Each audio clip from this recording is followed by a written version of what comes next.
keep calm and read on. I'm going to read one more chapter today. I just sit and read and post different videos because I don't feel like we could sit and listen to me read a bunch of chapters. So in one day, this is the second chapter I've read.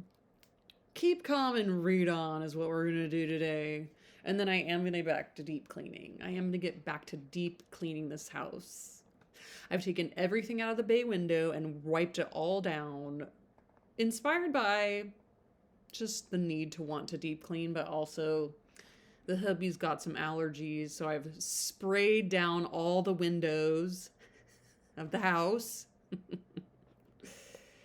Trying to get the allergies down. But apparently it's going to be the storm of the century as far as allergies go this year here in Sacramento, California area, the valley.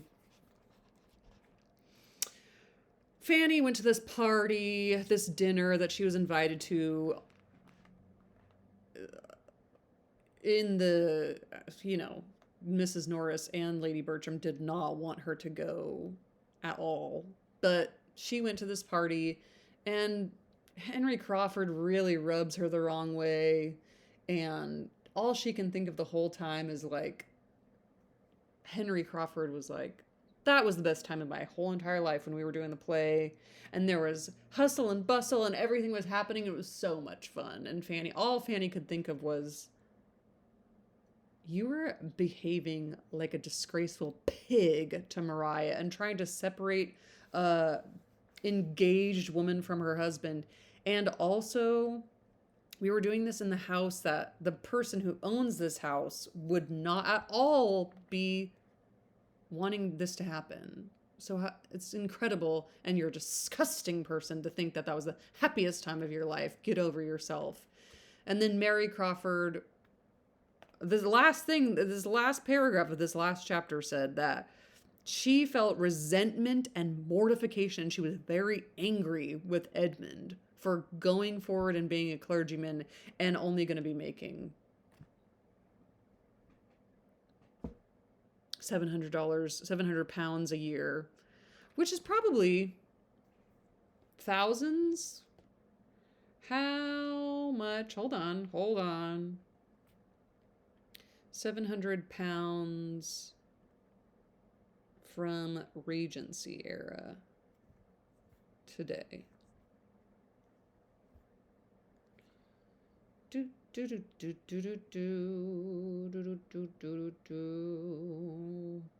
Wow, definitely not a clear-cut answer.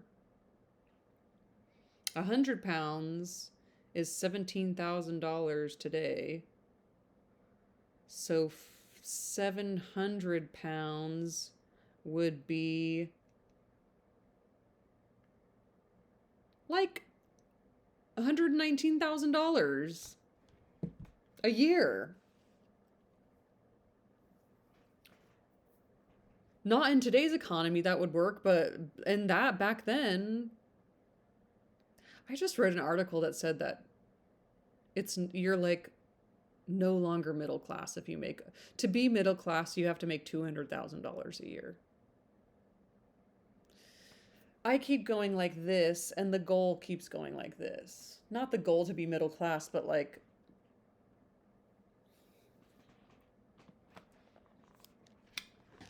Chapter 24 of Mansfield Park is what we're going to read today.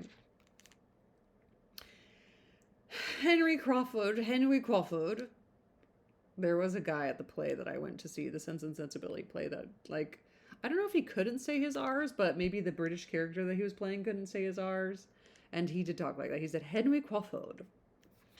Henry Crawford had quite made up his mind by the next morning to give another fortnight to Mansfield, and having sent for his hunters and written a few lines of explanation to the Admiral, he looked round at his sister as he sealed and threw the letter from him,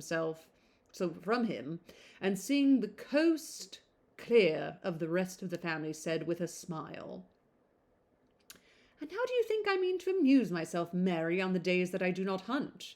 I am grown too old to go out more than 3 times a week, but I have a plan for the intermediate days, and what do you think it is? to walk and ride with me, to be sure.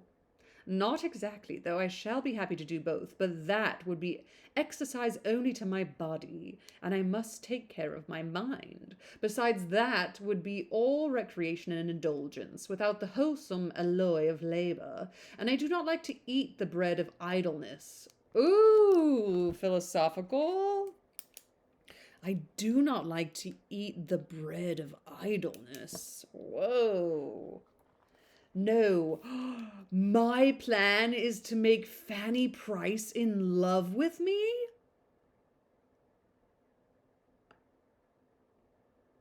What?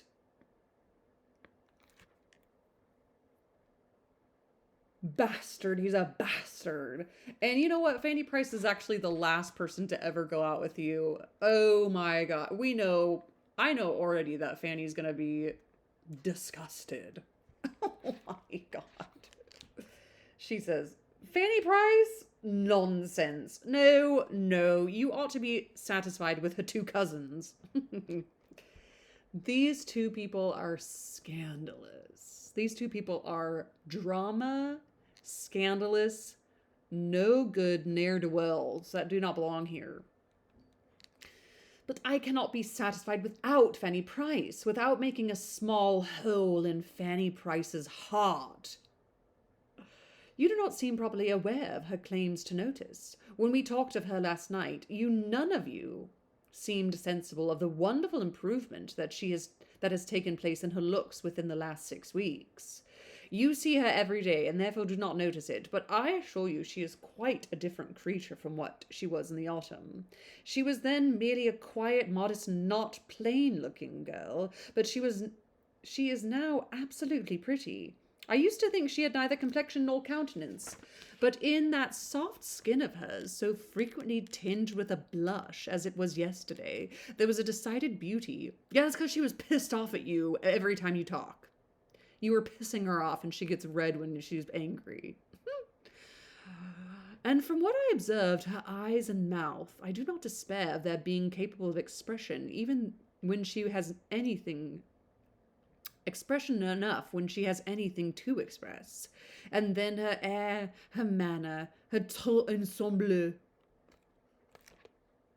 There is a lot of French in this, and I am really bad at French. Tout, ensemble? Come on, ensemble. I spelled it yout instead of tout, ensemble. All together in its entirety. Pronunciation, please? Can I get a pronunciation on that, please? Please not a YouTube video. Please not a YouTube video. Please not a YouTube video. Oh. Tout ensemble. Oh, tout ensemble. That's easy enough. Tout ensemble. Her everything is so indescribably improved. She must be grown 2 inches at least since October. Foo. This is only because there were no tall women to compare her with. And because she has not got a new gown. And because she has got a new gown and you never saw her so well dressed before. She is just what she was in October, believe me. The truth is that she was the only girl in company for you to notice, and you must have somebody. I have always thought her pretty, not strikingly pretty, but pretty enough, as people say. A sort of beauty that grows on one. Her eyes should be darker, but she has a sweet smile. But as for this wonderful degree of improvement, I am sure it may all be resolved into a better style of dress, and your having nobody else to look at. And therefore, if you do set about a flirtation with her, you never will persuade me that it is in compliment of her beauty, or that it proceeds from anything but your own idleness and folly. Preach, girl. I actually agree with you there, Mary Crawford.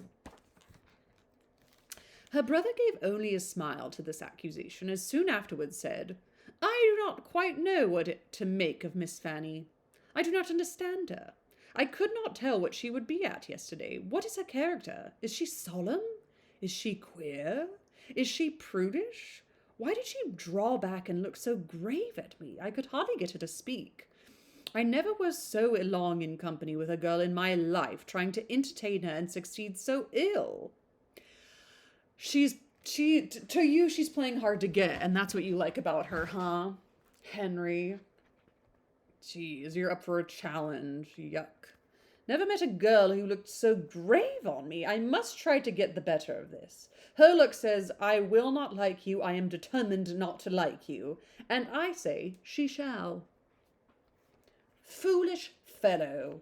And so this is her attraction after all. This it is her not caring about you which gives her such a soft skin and makes her so much taller and produces all these charms and graces. I do desire that you will not be making her really unhappy. A little love, perhaps, may animate and do her good. But I will not have you plunge her deep, for she is as good as a little creature as ever lived, and has a great deal of feeling.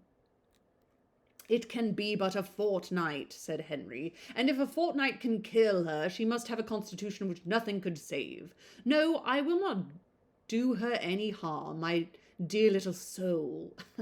I will not do her any harm, dear little soul. Only want her to look kindly on me, to give me smiles as well as blushes, to keep a chair for me by herself wherever we are, and be all animation when I take it and talk to her, to think as I think, be interested in all my possessions and pleasures, try to keep me longer at Mansfield, and feel when I go away that she will never be happy again. I want nothing more. Okay. Me dating in my 20s.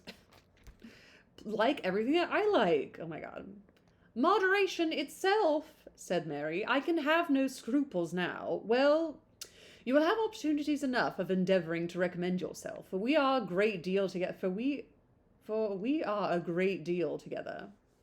And without attempting any farther remonstrance, she left Fanny to her fate, a fate which, had not Fanny's heart been guarded in a way unsuspected by Miss Crawford, might have been a little harder than she deserved. For although there doubtless are such inconquerable young ladies of 18, or one should not read about them, as are never to be persuaded into love against their judgment by all that talent, manner, attention, and flattery can do, I have no inclination to believe Fanny one of them. Wow, this isn't from the narrator herself. This is Jane Austen's words. It says I don't think it's talking about Miss Crawford. I have no inclination to believe Fanny one of them, or to think that with so much tenderness of disposition and so much taste as belonged to her, she could have escaped heart whole of the courtship, though the courtship only a fortnight, of such a man as Crawford, in spite of there being some previous ill opinion of him to be overcome, had not her affection been engaged elsewhere. I said somewhere else, and it is elsewhere, and I'm just so confused at why I do that. With all the security which love of another and disesteem of him could give to the peace of mind he was attacking, his continued attentions, continued but not obtrusive, and adapting themselves more and more to the gentleness and delicacy of her character, obliged her very soon to dislike him less than formerly. She had by no means forgotten the past, and she thought as ill of him as ever, but she felt his powers. He was entertaining, and his manners were so improved, so polite, so seriously and blamelessly polite, that it was impossible not to be civil to him in return. A very few days were enough to effect this, and at the end of those few days circumstances arose which had a tendency rather to forward his views of pleasing her, inasmuch as they gave her a degree of happiness which must dispose her to be pleased with everybody. William, her brother, the so long absent and dearly loved brother, was in England again. Yea, William! She had a letter from him herself.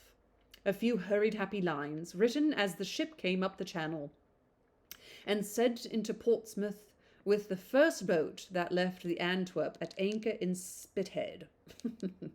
And when Crawford walked up with the newspaper in his hand, which he had hoped would bring the first tidings, he found her trembling with joy over this letter, and listening with a glowing, grateful countenance to the kind invitation which her uncle was most collectedly dictating in reply.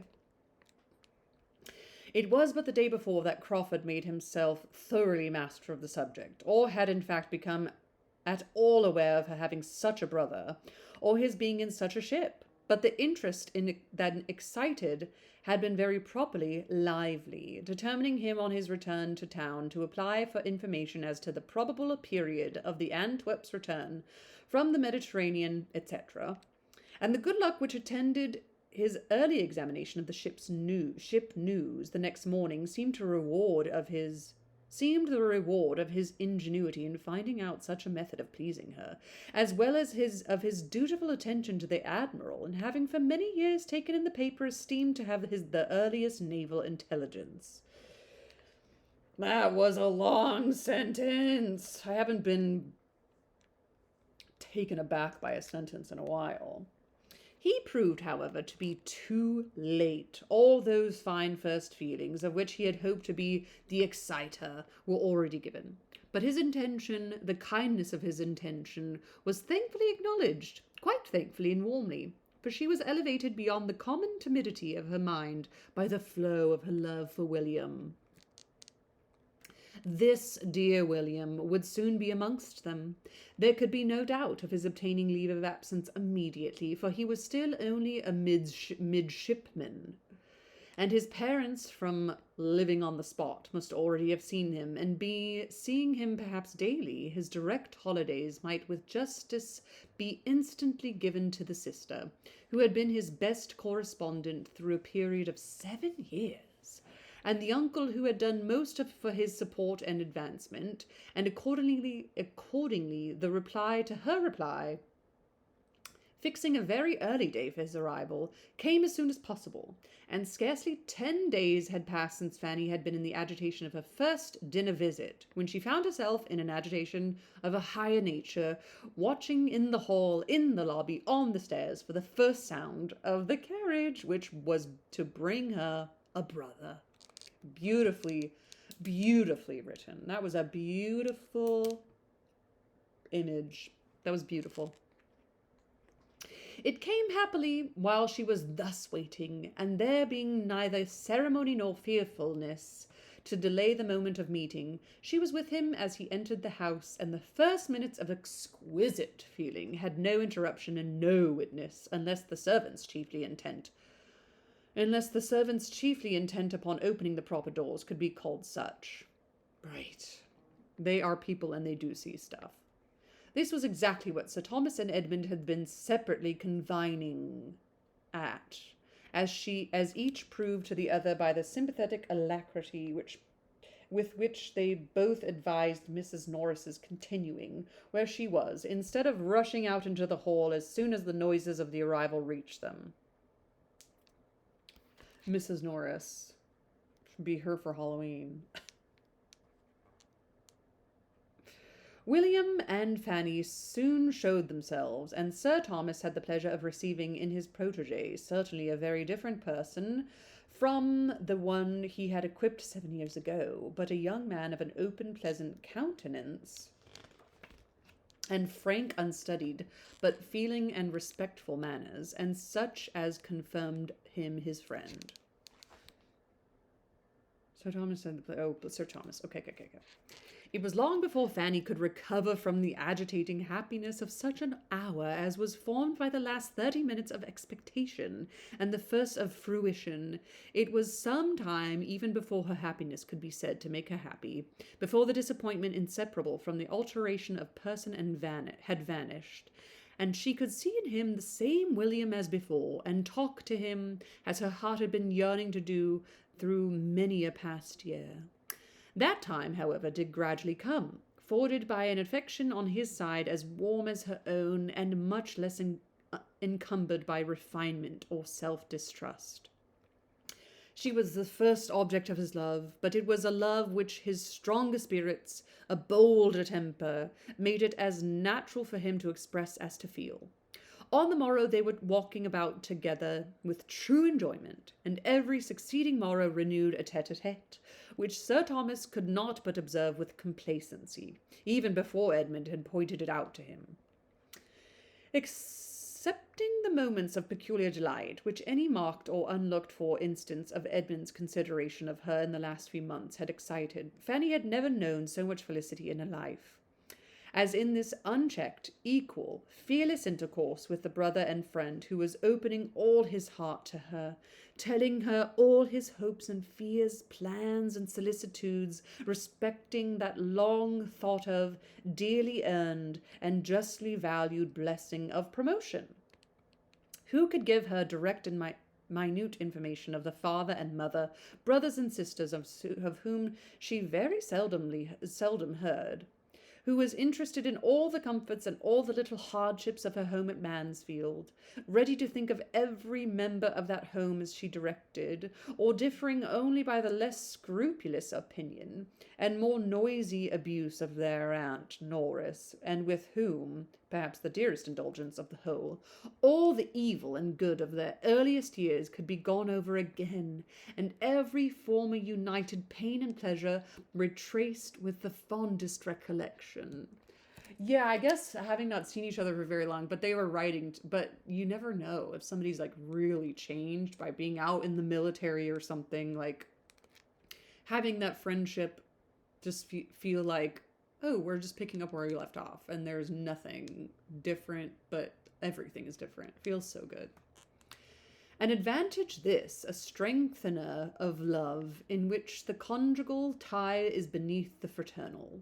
Children of the same family, the same blood, with the same first associations and habits, have some means of enjoyment in their power, which no subsequent connections can supply.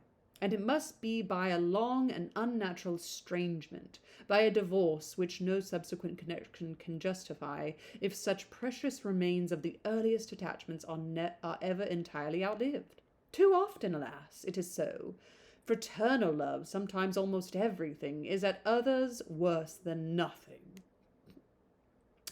But with William and Fanny Price, it was still a sentiment in all its prime and freshness, wounded by no opposition of interest, cooled by no separate attachment, and feeling the influence of time and absence only in its increase. Exactly what I just said. She said exactly what I just said. An affection so amiable was advancing in each in the opinion of all who had hearts to value anything good. All who have hearts, who had hearts to value anything good. So cute. Henry Crawford was as much struck with it as any. He honored the warm-hearted, blunt fondness of the young sailor, which led him to say, with his hands stretched towards Fanny's head, "Did you know I like... No. Do you know, I begin to like that queer fashion already, though when I first heard of such things being done in England, I could not believe it, and when Mrs. Brown and the other women at the commissioners at Gibraltar appeared in the same trim, I thought they were mad, but Fanny can reconcile me to anything," and saw with lively admiration the glow of Fanny's cheek, the brightness of her eye, the deep interest, the absorbed attention, while her brother was describing any of the imminent hazards or terrific scenes which such a period at sea must supply.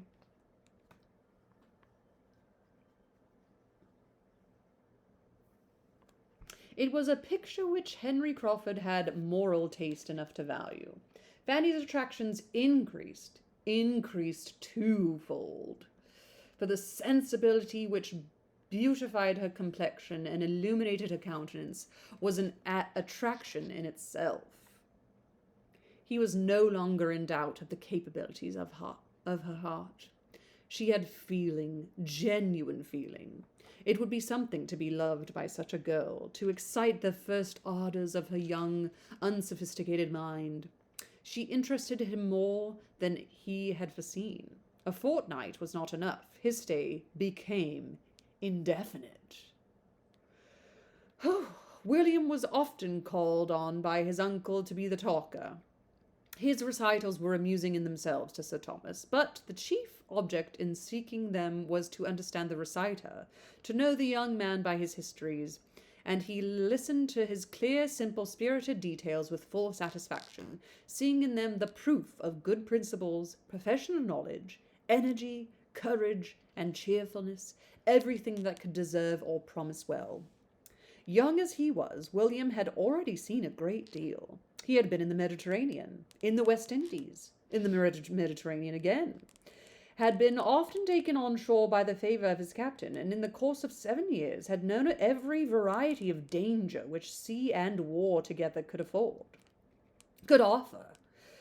With such means in his power, he had a right to be listened to, and though Mrs. Norris could fidget about the room and disturb everybody in quest of 2 needlefuls of thread or a second-hand shirt button, in the midst of her nephew's account of a shipwreck or an engagement, everybody else was attentive.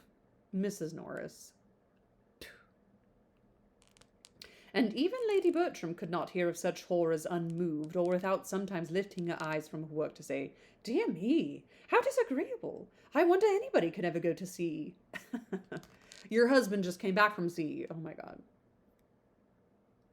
To Henry Crawford they gave a different feeling. He longed to have been at sea, and seen and done and suffered as much, just so he could be liked by Fanny. Ugh. His heart was warmed and his fancy fired, and he felt the highest respect for the lad who, before he was 20, had gone through such bodily hardships and given such proofs of mind.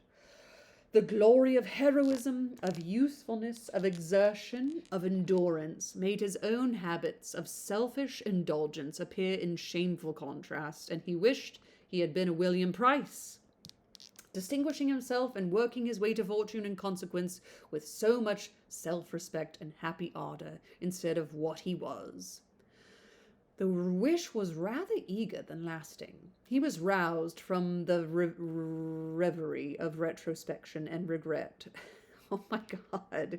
He was roused from the reverie of retrospection and regret produced by it. I love an alliteration. By some inquiry from Edmund as to his plans for the next day's hunting, and he found it was as well to be a man of fortune at once with horses and grooms at his command. He got over it pretty quick. In one respect, it was better, as it gave him the means of conferring a kindness where he wished to oblige.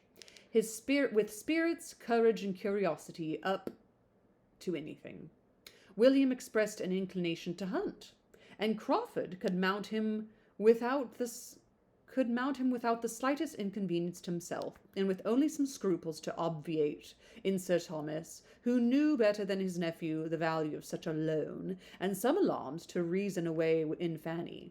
She feared for William, by no means convinced by all that he could relate of his own horsemanship in various countries, of the scrambling parties in which he had been engaged, the rough horses and mules he had ridden, or his many narrow escapes from dreadful falls, that he was at all equal to the management of a high-fed hunter in an English fox chase. Nor had he returned safe and well without incident or discredit, could she be reconciled to the risk or feel any of that obligation to Mr. Crawford for lending the horses which he had fully intended it should produce. He's really trying to get on the good side of Fanny.